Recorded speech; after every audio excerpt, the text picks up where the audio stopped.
अस्सलाम वालेकुम स्टूडेंट्स। आज मैंने आपके लिए एक नया टॉपिक चुना है। शेयर कैपिटल को मैं मुकम्मल तौर पर तकरीबन आपको समझा चुका हूँ।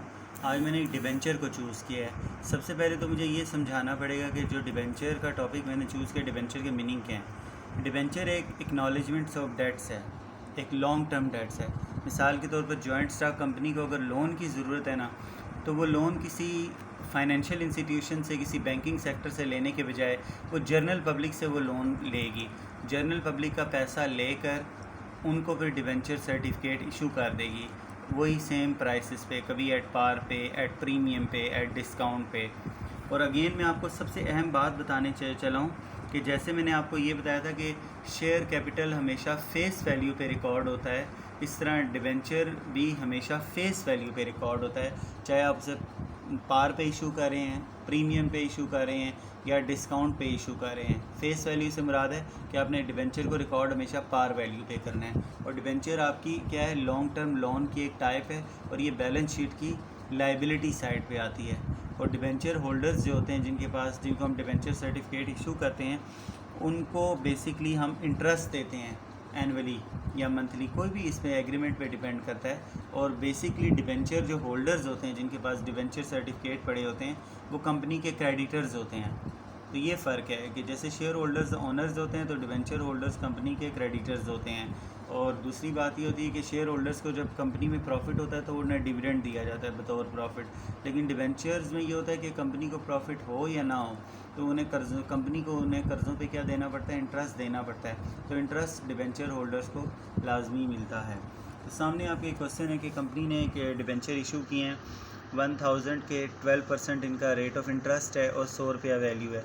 बहुत आसान क्वेश्चन है। डिबेंचर इशू एट पार है, डिबेंचर फेस वैल्यू पे इशू करें तो पैसे बैंक अकाउंट को डेबिट करना है, कंपनी के बैंक अकाउंट में पैसे आ रहे हैं और डिबेंचर्स अकाउंट को क्रेडिट कर देना है आपने।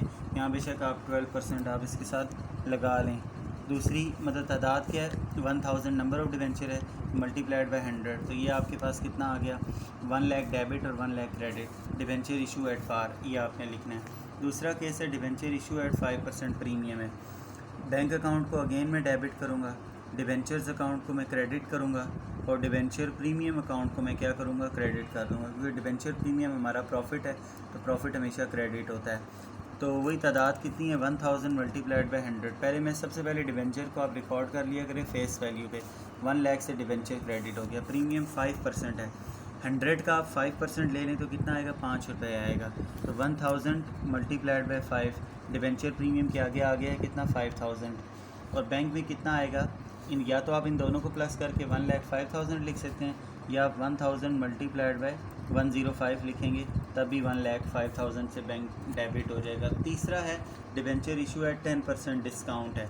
अब डिस्काउंट पे जब हम डिबेंचर इशू करेंगे तो उसकी क्या जर्नल एंट्री पास करेंगे, बैंक अकाउंट को डेबिट करेंगे, डिस्काउंट ऑन डिबेंचर्स को डेबिट करेंगे और डिबेंचर्स को क्रेडिट करेंगे। अगेन डिबेंचर को फेस वैल्यू पे रिकॉर्ड करेंगे, 1000 इंटू 100, 1 लाख से क्रेडिट हो गया।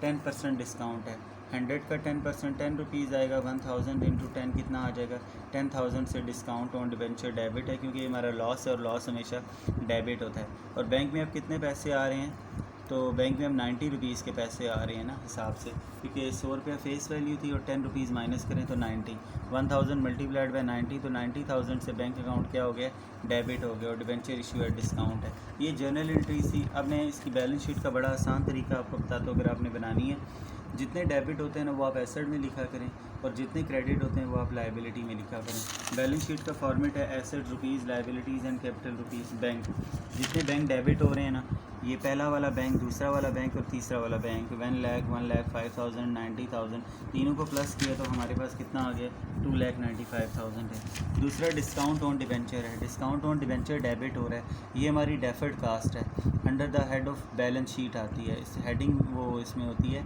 आप कह सकते हैं कि डेफर्ड कास्ट की हेडिंग होती है और बैलेंस शीट की एसेट साइड में आती है, क्योंकि बाद में राइट ऑफ हो जाती है। तो 10,000 मैंने इसे एसेट साइड पे लिख दिया। बाकी total debenture 1 lakh, 1 lakh, 1 lakh, 3 cases में 3 लाख डिबेंचर आ गए। और डिबेंचर प्रीमियम पीछे आपके सामने 5000 था, तो डिबेंचर प्रीमियम क्रेडिट होता है और क्रेडिट चीज़ हमारी कहाँ आती है, लाइबिलिटी में आती है। और debenture premium basically type of reserve है। दोनों को एक्यूमुलेट किया, 3,05,000 से लाइबिलिटी आ गई और 3,05,000 से हमारे एसेट आ गए। तो ये था स्टूडेंट्स आज का हमारा टॉपिक।